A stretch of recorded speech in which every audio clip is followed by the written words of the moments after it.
Welcome to the Forest of Thought with me, Ingrid Rieser. What can we learn from plants? In Western thinking, plants have usually been seen as the most lowly beings, fixed in one place and without intelligence. People might say that you're vegetating if you're not doing anything productive, or even call someone a vegetable if they've lost their thinking capacity. But many cultures have known, and modern science is confirming that plants carry their own kind of vibrant intelligence. They communicate, they interpret, they elaborate. Could it be that we humans are more plant-like than we tend to believe? In the 12th century, the mystic Hildegard of Bingen wrote about viriditas, a kind of capacity for self-renewal and vitality expressed most clearly in the vegetal realm. In today's episode, I speak to philosopher Michael Marder about Hildegard's ecological theology and what we might learn from plants. Plant thinking is not only the thinking of the plants themselves, but it's also the vegetal heritage of our own human thought. If we dig deep enough into our psyche and even into our physiology, we'll find that the human being is not only a kind of animal, but we're also kinds of plants. These mobile, wandering, errant plants, but plants nonetheless. Michael Marder is Ikerbasque Research Professor of Philosophy at the University of the Basque Country, and his work combines philosophy, ecology, and politics with a deep passion for the world of plants. We spoke on a rainy day in Stockholm earlier this year.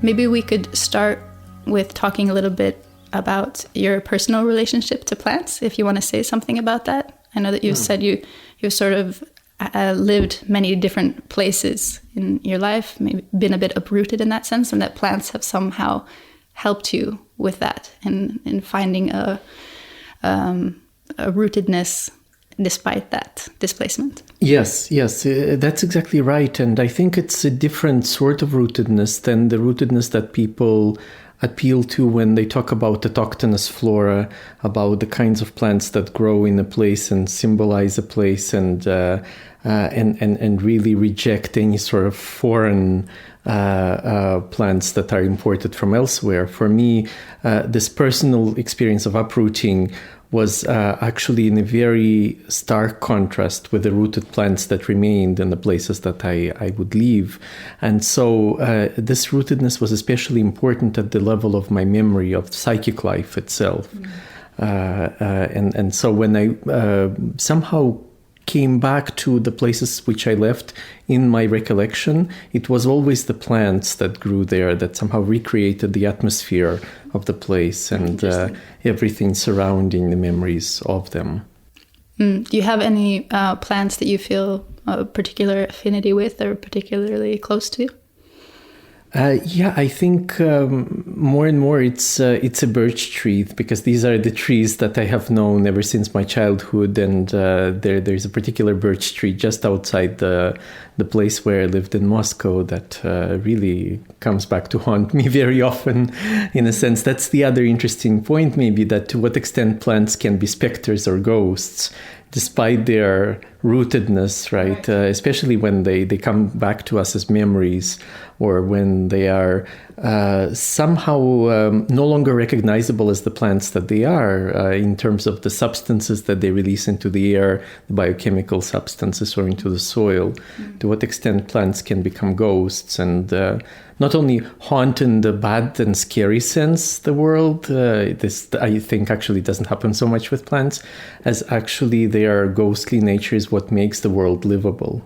All the traces that they leave. How do you mean in that way?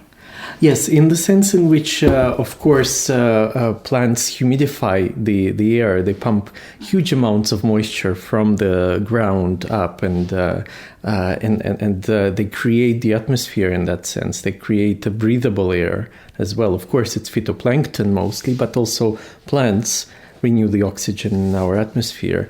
They renew the soil by decaying into it, of course, and making it propitious for future growth, making it available for future growth. So in this indirect way, they are really imagining the elements, the whole living fold in which we and many other living beings exist, right? This is thanks to them, and I tend to interpret this in this kind of ghostly. Okay, yes, I see. Yeah, beautiful. Yeah. I think I also feel very close to birch trees, as they were. I grew up in the mountains in southern Norway, most of my life anyway, and it's mountain birch is it's a huge part of the landscape there, and so I also feel that, especially that particular smell and sort of this very iridescent green that is the birch in springtime. Yes. Well, as you were saying, plants are basically what makes life on Earth possible, and yet they are often marginalized or relegated, in a sense, in our in what you've focused on it in our Western thought, in Western philosophy. Yes. So, it feels like that's kind of like your life project in a way, is taking plants that have been pushed off to the side and ignored and marginalized and putting them center stage in a way. Yes, that's true. And especially philosophically, once you do that, you realize that the very image of philosophy and the practice of philosophy, they change as a result of bringing plants to the fore. Because at least in traditional Western philosophy, the ideal of being is really unchangeable. It is not born, it does not decay, it does not undergo any changes, like Plato's ideas. And because plants, they last forever. Yes, exactly. They are everlasting, and this is what metaphysics is all about, right? This is what and of course plants are the exact opposite of those features. They are constantly growing and metamorphosing and decaying, and they can be decaying in one part and growing in another. And so once we realize that the plants provide us with a much better image of being, better in terms of corresponding to what is happening in the life world, but also much more sustainable, one that does not clog the world or thought with these impassable realities, then many things become possible in philosophy and in our daily practices even that were not possible before. Do you want to say a bit more about that? Like, what are some of the most important things that we can learn from plants in that way? Yes. So for me, learning from plants is not a kind of fashionable slogan, but it's really a practice. And one of the things I'm doing now and have been doing for years already is working on a small book that is based in a daily practice of learning to think with plants, relearning the actual work of thinking, especially when it comes to germinating seeds. So my project, which is actually undertaken together with the French artist Anaïs Tundeur, with whom I have been collaborating on many other projects as well, is to linger with germinating seeds in thought and in perception, and to relearn seeing the world and thinking about it with and through the seeds from their standpoint. Because, for instance, just to give an example, if in conventional philosophy you have to establish an indubitable ground for thinking, the absolutely certain ground on which you can build the rest of your theories, right? That requires a kind of clear beginning, a foundation for thought. And a germinating seed really has no beginning and no end. It's a kind of living, proliferating middle. It's a middle between two reproductive processes of the plant from which it came and of a possible future plant it will give rise to, even though none of this is guaranteed that there would be a transition. But it's a middle in time, a kind of punctuation point between these two processes, and it's a middle in space. And it's a middle that pre-exists, that exists before the beginning and the end, or what is above and what is below. Because from its standpoint, in the ground, maybe a little bit below the surface in the soil, this seed starts interpreting its place in terms of what is above and what is below. And it needs to do that before it actually germinates, because it needs to know where to grow shoots and where to grow roots. Right. Because if it grows roots upwards, it's not going to be a very viable germinating seed, right? Yeah. And so this is what I mean, that starting in the middle, no matter how paradoxical this sounds, is really aligned with what a germinating seed or a seed about to germinate does. And then from there, both Anais and I, with lots of patience, follow all the processes that happen at the physiological level, even at the molecular level, but also obviously not only with the insights of science, but also with the insights of previous philosophers into seeds, with poets, with many different approaches, and of course the actual experience of observing at the limit of our attention, right? Because it's not something we can actually see directly, this germination in real time, as it were, observing and patiently lingering with them and relearning the work of thinking that starts from the middle. That's great. You touched upon something about this thinking from the middle, which was very interesting.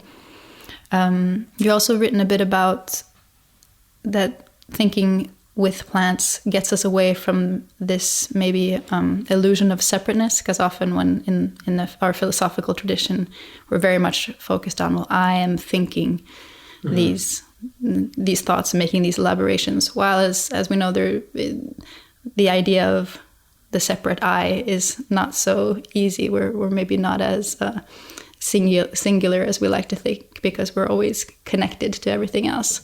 And so is this relate to that? Yes, so I think it relates to this point of non-separation in several ways. The first one is really being and thinking in a place. So a place is not just an indifferent backdrop for what is happening, but the surroundings for a plant, for a seed, but actually for any plant, the place where it is determinative. It determines really how it will grow, what it will look like, where more branches will grow, obviously on the sunnier side, and so on and so forth. So the idea here is that the context is as determining as the text that is being written there. And I think we can really learn a lot from this vegetal experience about ourselves, that also the places where we we grow and decay with them. Of course, there's a difference, because a plant cannot really leave the place where it's rooted, while a human being can. Well, except for these occasional experiences of being transplanted, mostly by human beings. Some plants are also transplanted elsewhere. But I think that at the planetary scale, there is a chance to develop this sort of vegetal consciousness, because we are, no matter how much we move around, we are more or less rooted on planet Earth, and that we can come to this vegetal consciousness on a planetary scale, while the forces of the really extreme and destructive status quo are precisely interfering with this when they say, like Elon Musk does, but in the trail of long traditions of thinking in this way, in order to survive, humanity needs to become a multiplanetary species. That is, to leave planet Earth to go to other planets in a kind of what appears to be a colonial journey that repeats a lot of the terrestrial earthly colonialism, but externalized to outer space. Instead of caring for the place we have where life is abundant. Exactly. And it's really clear what will happen if we were to extend this line of thinking, what will happen once permanent human colonies are established on other planets, that the same approach and the same attitude would be reproduced, and the place would be trashed and again made unlivable, and then one would have to hop to another planet, right? And so on indefinitely. Yeah. So if what you've sketched out for us a little bit is plant thinking, or would you like to say something more about what plant thinking means for you first? Well, it means so many things, because plant thinking is not only the thinking of the plants themselves, plant intelligence as a kind of subjective relation to the world in which a plant lives, to other plants, to fungi and bacteria, to insects, to the elements. But it's also the vegetal heritage of our own human thought. So this is the other important point for me, that if we dig deep enough into our psyche and even into our physiology, we'll find that the human being is not only a kind of animal, so there's a whole living archive of animality in our bodies and minds, but we're also kinds of plants. Strangely enough, these mobile, wandering, errant plants, but plants nonetheless. And to me, this is one of the deepest layers of psychological experience, of psychic life. As one of the deepest layers, it's inevitably repressed, also because, as I've mentioned, it does not coincide with the ideal of being that has been established, at least in the West. And so a lot of work needs to be done to lift these barriers of repression. It's never enough to just mention this once and to somehow reveal the truth and everything is taken care of, because as we know, the forces of psychological repression, they keep regrouping and reaffirming themselves. So this requires a constant work. So would you say that humans are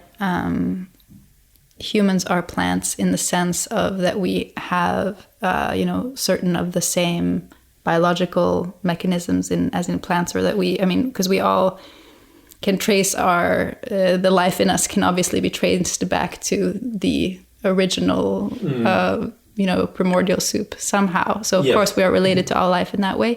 Is that in the sense, or are you more talking about in the psychic sense, or yes, both of them? It's both of them, because I don't want to separate really the psyche from the physiology. That makes perfect sense. We were talking about separation from a place or separation from others, but really one of the main separations is really of the mind from the body. And Descartes has been given lots of criticism for this, but practically, really by way of practical thinking, it still persists, this kind of Cartesian prejudice that the mind is separate from the body. Absolutely. And I think one of the things that we can learn from plants is precisely that non-separation of the mind from the body, so that the plant's mind is extended and extending.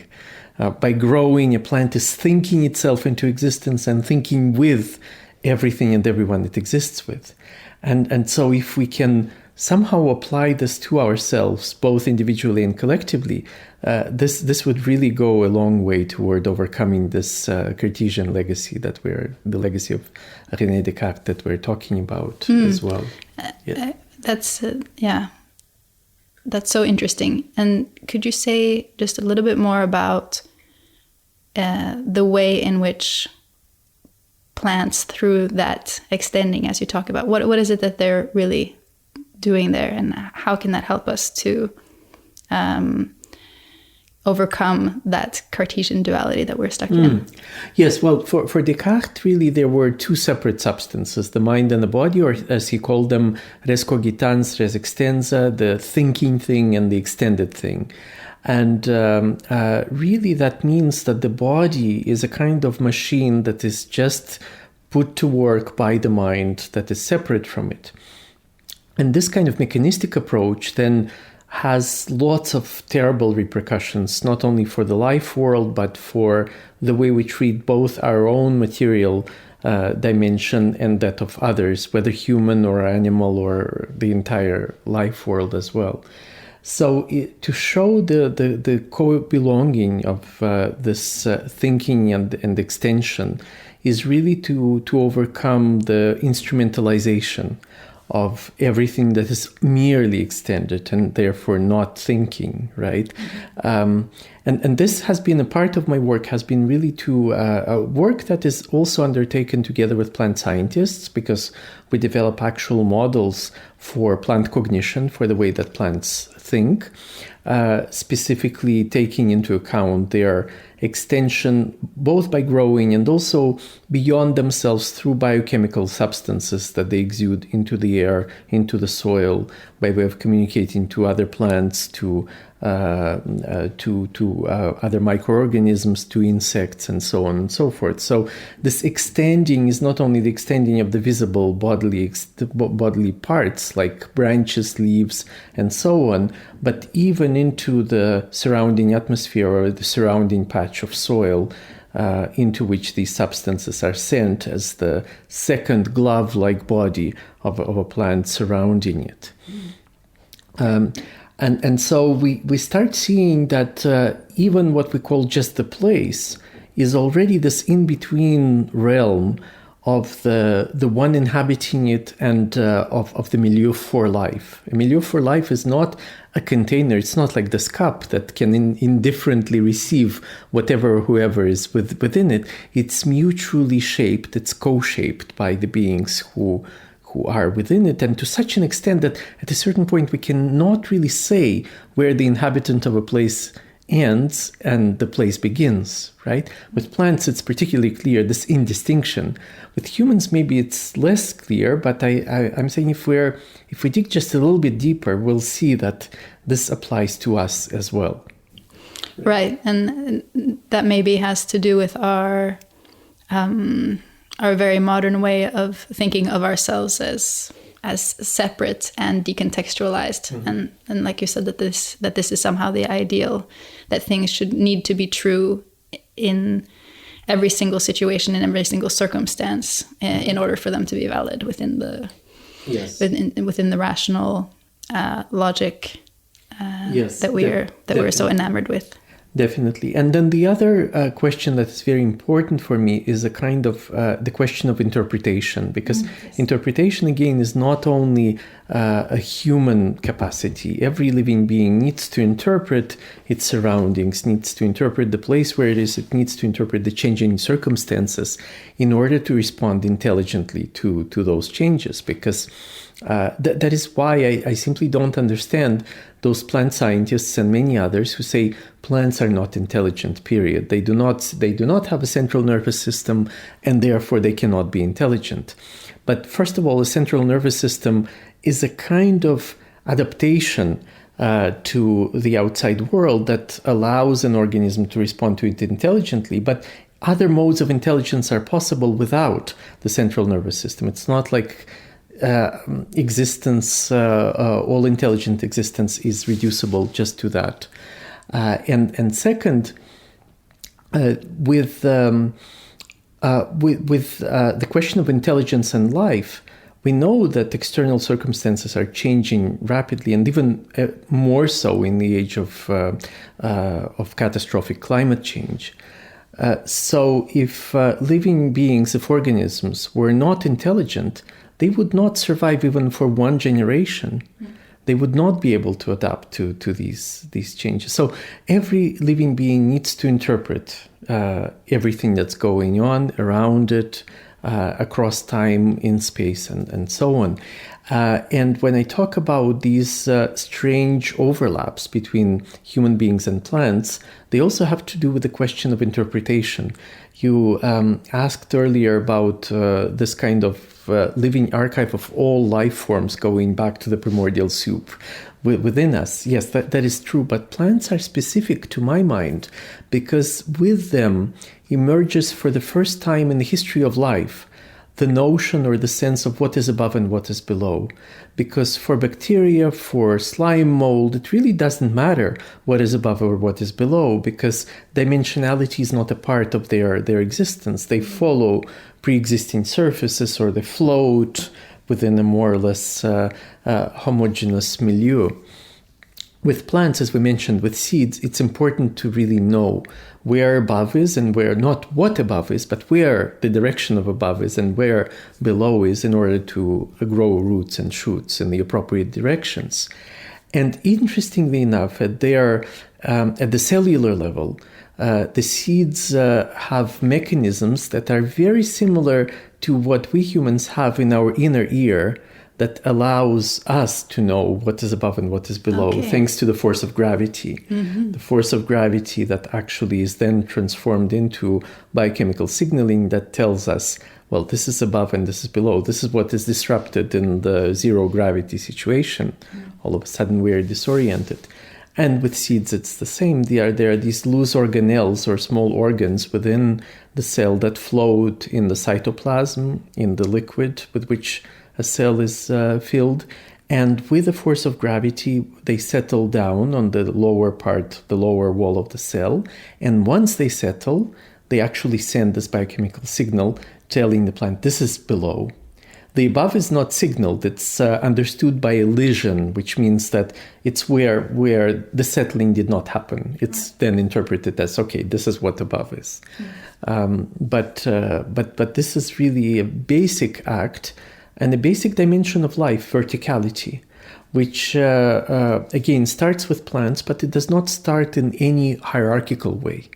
The problems begin when we humans, especially in particular cultures, but actually I would say very broadly and cross-culturally, start imagining a kind of hierarchical value to verticality, where what is above is better than what is below, right? And there is because I think you're right about that as well. That within the Western tradition, the Enlightenment, it's seen as that which is enlightened, that which the sun shines upon is inherently better, while through the plants show us that we also need the roots that stretch down into the dark soil.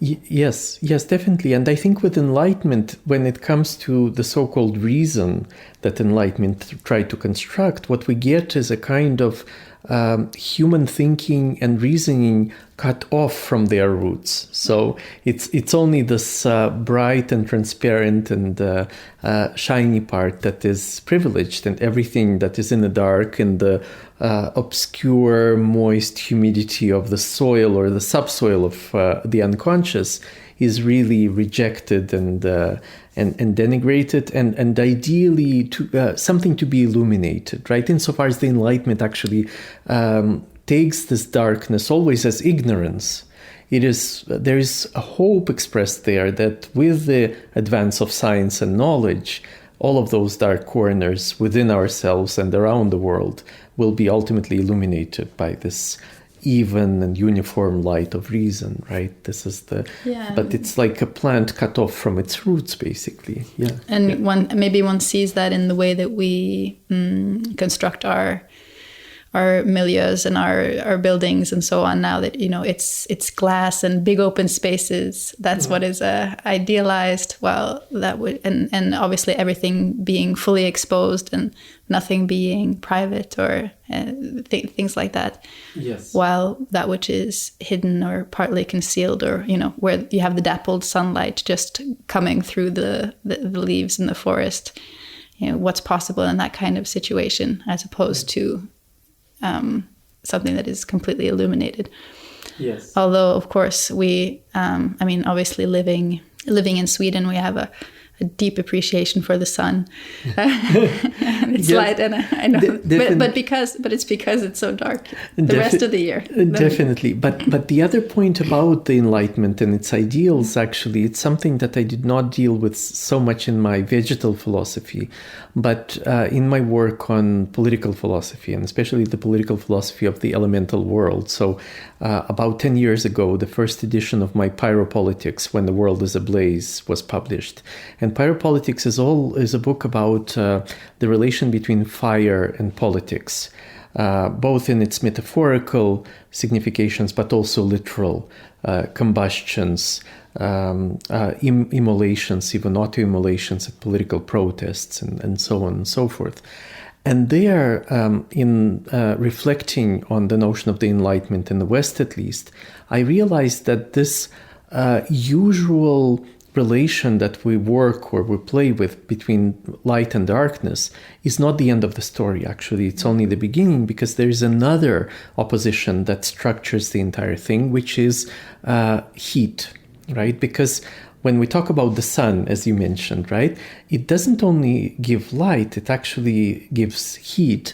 And this is the precondition for life. It's the ancients actually, both in ancient Greece, but also in India, in China, in ancient Egypt, they recognized that fire has these two special powers. One is light and the other is heat. And in the Enlightenment, not only do we have the privilege of light over darkness, but it's also a light that is cold. That's it's a true. cold light of reason, which is supposed to be neutral, completely indifferent to whatever it illuminates. And everything that is hot is actually also denigrated together with darkness. So it's the emotion or the affect, which is the heat of psychic being. It's animality, which is the heat of life itself. It's femininity associated also with that warmth. All of that is also somehow denigrated and marginalized together with darkness. So this is the second and less visible, really, opposition that structures the entire logic of the Enlightenment, I think.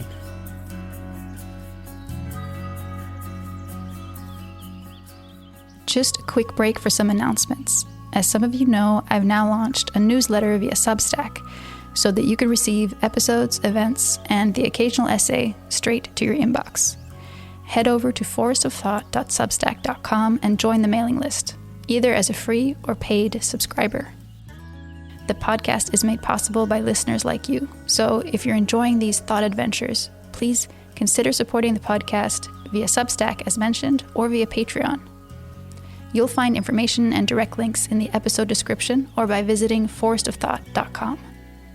All right, let's get back to the episode.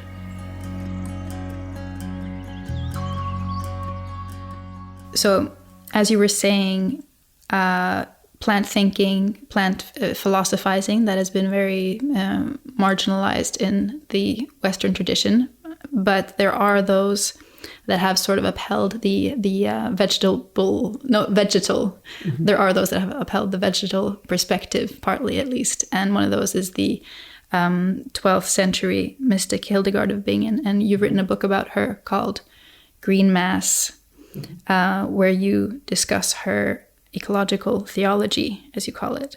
Could you maybe introduce Saint Hildegard a little bit for those who don't know her, and say something about how it was that you came to write a book about her? Yes, definitely. So Saint Hildegard was a Benedictine abbess in the 12th century, as you mentioned, in Germany, in the small place called Bingen. And she was really a polymath. It was incredible, the kind of legacy that she left behind, both in different subjects, from the knowledge of the natural world. She wrote this book called Physica, which is a whole compendium of different plants, minerals, and other substances that she really understands in terms of their qualities, their medicinal properties, and so on. She wrote books of visions, her mystical visions, called Scivias, that are just beautiful and very deeply philosophical and theological. She had extensive exchanges of correspondence or letters with different influential figures of her time, from popes to bishops and many other authorities, leading theologians as well. She wrote music too, for liturgical church services, and actually based on a prohibition to conduct musical services at church, because Hildegard allowed a heretic to be buried on the grounds of the abbey where she was the abbess, and the local authorities, in order to punish her for this act, forbade her for 2 or 3 years to have music at liturgical services. They knew that this would hurt her a lot because music was so important to her. But actually, inadvertently, by doing this, they did us a favor, because as a result, Hildegard wrote 1 or 2 really important letters, extensive letters, to these bishops of the city of Worms, actually defending her own theory of music and showing what music means to her. It's not just instrumental music, but a kind of pale reflection, or rather an echo of how existence was in the Garden of Eden, right? Mm-hmm. So if it weren't for this prohibition, we probably would never have known what music meant to her. as well. So it's really, this incredible person, as close as it gets to an intellectual superstar of the medieval times, and probably the first woman in the history of Europe who had extensive lecturing tours all over, because her sermons were extremely well attended and were in very high demand all over Europe in that sense. It was by chance that I came across her work, because after one of my lectures on plant philosophy, someone asked me if I knew of Hildegard and her notion of viriditas, which is the key notion, and I didn't know about it, so I started reading, but the more I read, the more I realized that I really need to engage with her thinking closely, because I recognized that almost 1,000 years before our time, she endeavored to do something in theology, in the Judeo-Christian tradition, that is very similar what I'm trying to do in Western philosophy. That is to vegetalize the canon, to put it in motion, to make it alive, to let it live otherwise than it does, thanks to plants and plant life. Very, very interesting. And could you say something about this viriditas, perhaps? Shall we start there, since it's such a key concept or key idea for her? Yes, definitely. So viriditas is literally translatable from Latin as the greening green, or the green that greens. And for Hildegard, it's the principle of finite existence, of finite life, that allows itself to be rejuvenated, that refreshes itself without any external interference by the creator and so on. So it's within finite existence that, despite death and beyond death, this existence can give itself a future, can extend itself beyond. And of course, she realizes that all living beings share viriditas, but it's most highly concentrated in plants. It's a vegetal principle. That's why the color green is so vivid there. And it is not by chance for her. This is not, again, an ahistorical statement that plants are the clearest repositories of viriditas. For Hildegard, in the post-fall existence, after the fall of the original sin and the expulsion from paradise, Adam and Eve are actually, so the human being as such is cut off from its vegetal roots. This is one of the punishments that is not really mentioned in the biblical text, but that Hildegard interprets as this expulsion, to be expelled from a garden of Eden, right? It's not by chance that it's a garden, right? For her, Adam and Eve lived there as two well cared for plants. So this was the plant-like existence of human beings. And the expulsion from paradise is our uprooting, or our chopping off from the roots that made us who we were. And plants, of course, remain directly rooted to the earth, but they are also more directly rooted in this marvelous principle of finite existence that keeps refreshing itself in viriditas. And more than that, to somehow recover at least a part of that pre-expulsion paradisiac existence, we have to turn to plants in order to compensate for our own uprootedness. Right. And Hildegard sees this turn in different dimensions, from nutrition and medicine, and it's not so clear that the two things are separate from one another. So for her, medicine and nourishment are quite on the same continuum. To the spiritual capacities and psychological capacities as well. So she creates these very complex analogies between parts of the psyche or parts of the soul and different parts of plants. And on the still third side, key figures in the Judeo-Christian canon, like Mary and Jesus and the saints, they're all analogized to different plants or plant parts. Maybe we could say something about that, because it's interesting how she sort of retells that whole story, but within a very green vocabulary, so to speak. Yes, definitely. And then by adding that other side to the analogies, which is the correspondence to different parts of the soul, like the intellect or the will or the desire, right? She not only creates this external identification of canonical figures with plants, but also understands our own human psyche in these vegetal terms. Okay. Right. Do you want to say something more about that? Yes, so just to give an example, for instance, and by the way, these analogies are not set in stone, and as I argue in the book, it is not by chance that she doesn't create very rigid tables or systems of correspondence. So at a certain point, Mary can be analogized or compared to the greenest branch, and at another point, Mary is the grass that receives divine dew, right? So the images, the allegories are shifting, but this shifting, I argue, is a part of a vegetal way of thinking that does not allow these images to somehow rigidify and be mineral-like, right? They keep metamorphosing. They're not set in stone. They're not set in stone, precisely. They're alive and growing and shifting. Absolutely, yes. And then at the same time, Mary is also linked to the intellect, actually, which is, again, a very so-called progressive gesture for a woman writing in the Middle Ages, right? To link Mary to the intellect, while Jesus actually is analogized to the will. So, and the vegetal representation of Jesus is of a brilliant flower blossoming on the greenest branch. And right? The greenest branch being Mary. And the greenest branch being Mary, yes. And that's also an interesting image, having Jesus be the blossoming flower. Yes, exactly. So she's definitely playing in a very conscious fashion with gendered kind of representations of plants and parts of plants, and sort of creating a very productive or fecund confusion there as well, a change of roles, as it were, gender roles between Mary and Jesus.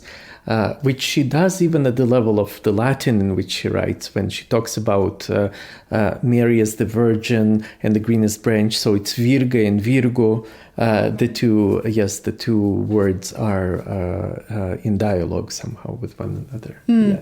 And does she talk about spirit as the root? Yes. So for her, the Holy Spirit is the root. And the logic behind it is that the root is shared by all. Right. So the Holy Spirit is what permeates all, what is detectable in all existence, in all life, and it's the root of vitality. And in that sense, actually, it is not so different from what Aristotle calls the vegetal soul, because Aristotle did recognize that plants had a soul or kind of subjectivity, and moreover that this vegetal soul is actually shared by all living beings. This is why I'm mentioning him in this context, because vegetal vitality, which for Aristotle includes only two functions, nourishment and reproduction, are the capacities. These two capacities are excellent in plants, as Aristotle says. But in order to be alive, one has to have them, no matter if you are a plant, an animal, or a human.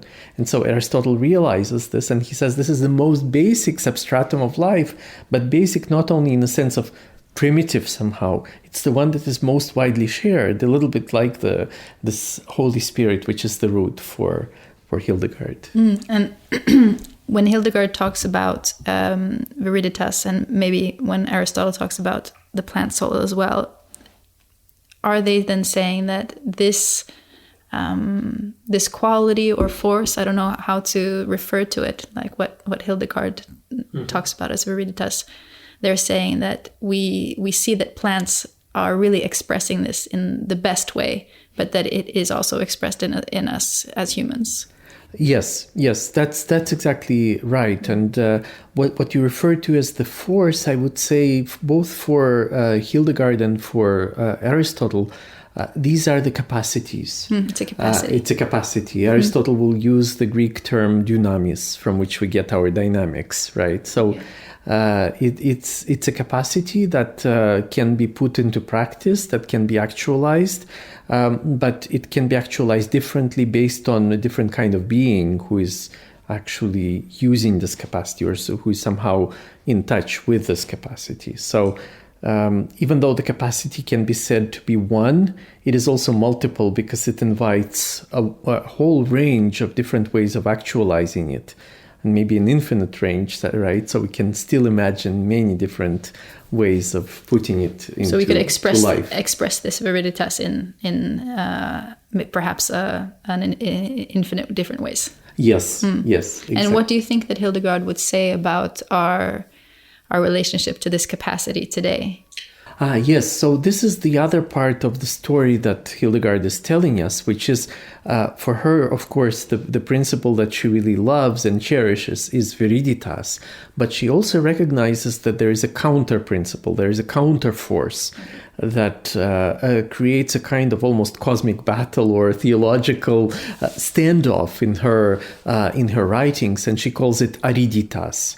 Okay. So it's the dryness, the absolutely dry heat of the desert that does not allow the humid warmth. This is what she associates physically viriditas with: humidity and warmth. So fire and water, two otherwise opposed elements, but that are somehow paradoxically combined in plants and as plants, right? This is what viriditas is. With ariditas, we get an absolutely dry, mortiferous, killing kind of heat that dries up and does not allow viriditas to proceed. And this heat she actually links to sin. This is how she understands sin. But for her, sin is not understood in a moral or moralistic sense. And I think this is actually true for many of the mystics, not only in the Christian tradition, but in the three Abrahamic traditions, in mystical Judaism and Islam as well.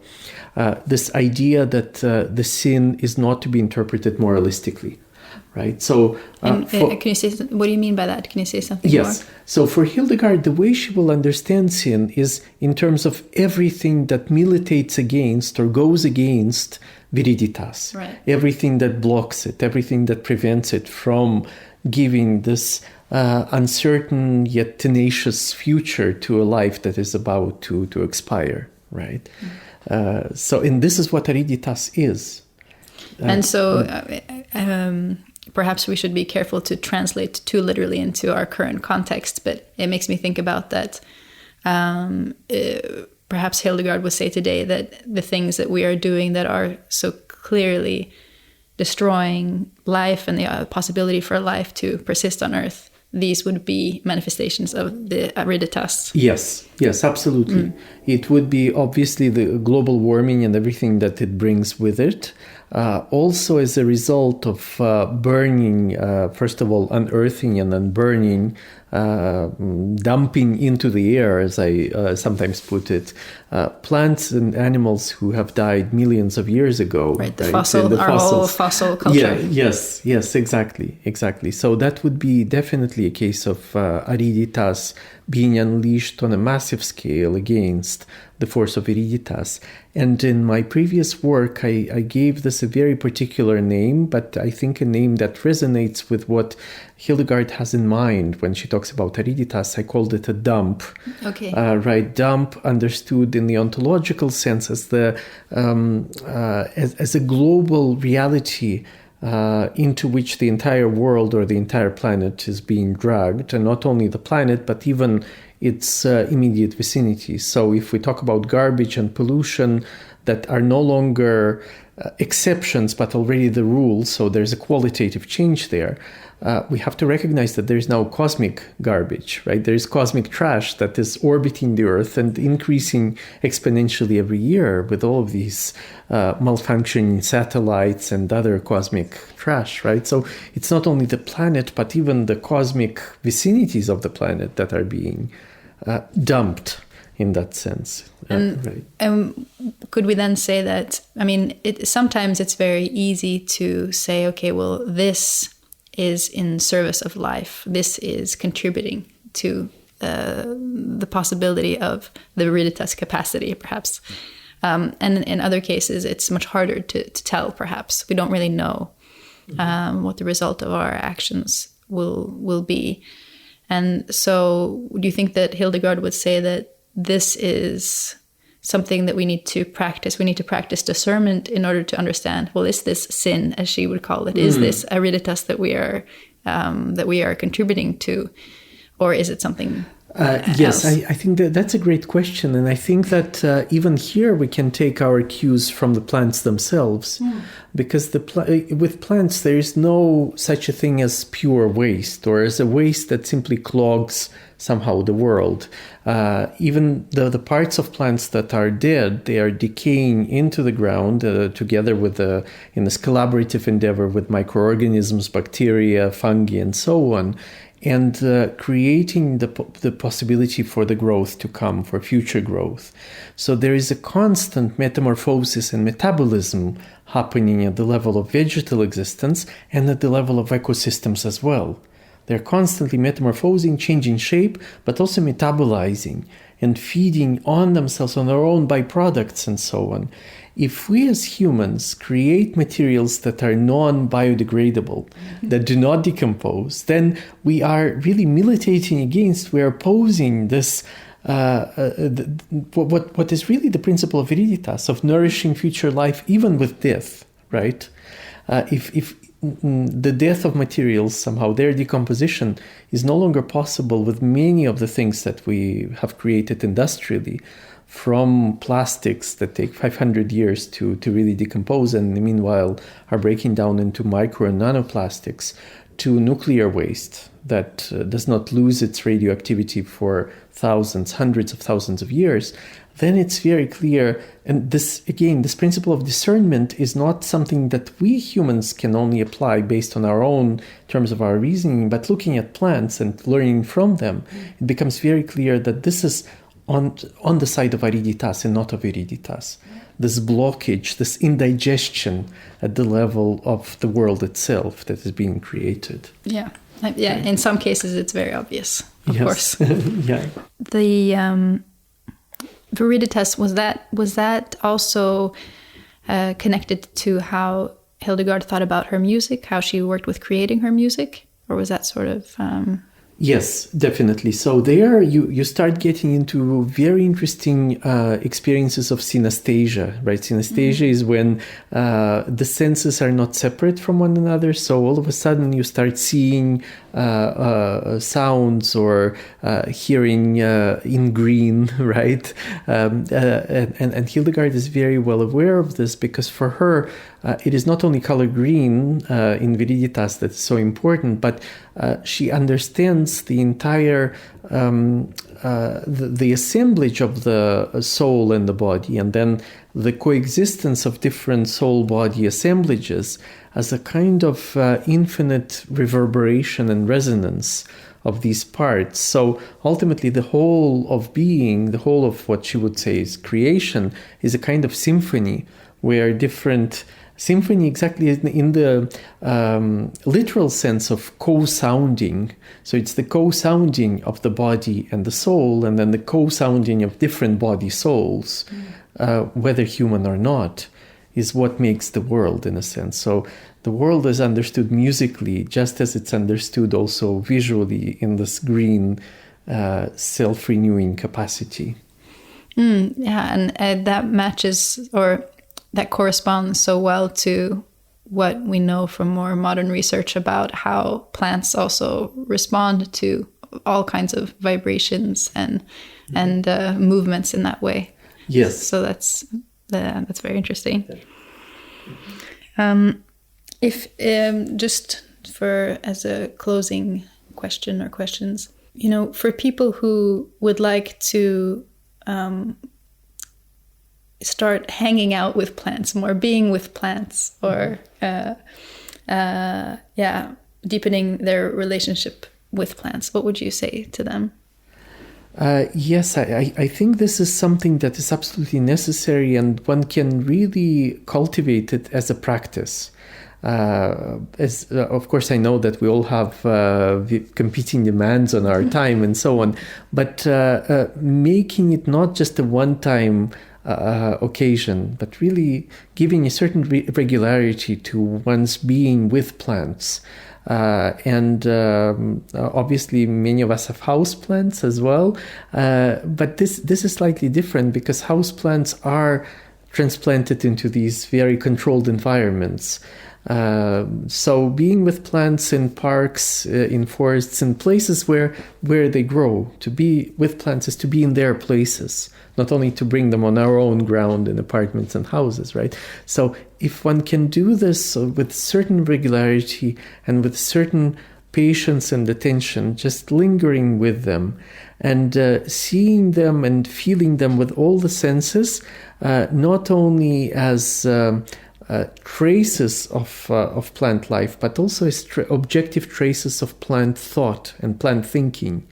Just try to imagine how it is that every leaf and every flower and every branch and even pieces of bark are clues to what this plant was thinking with its place, right? I think this could be a nice starting point toward opening up perspectives that might not be so obvious, right on the skin of the obviousness of things, like plants.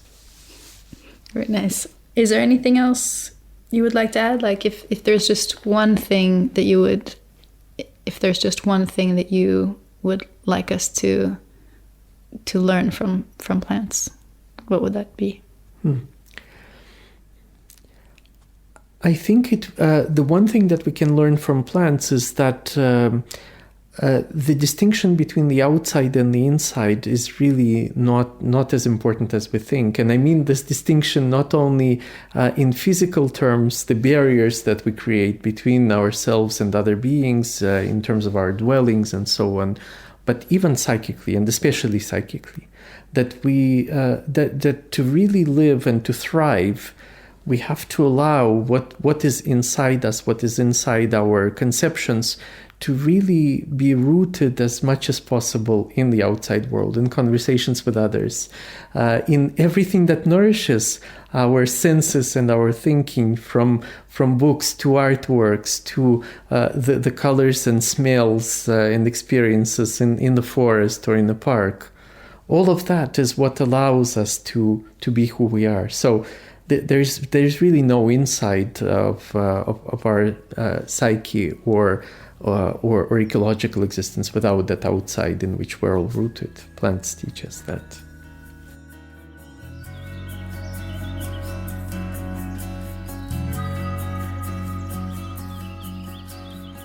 You'll find links to the things we talked about in the episode description.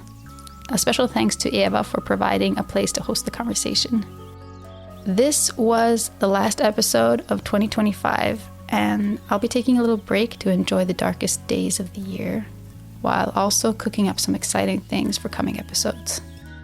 So I hope you have a restful and joyful holiday season, and I'll see you in the new year.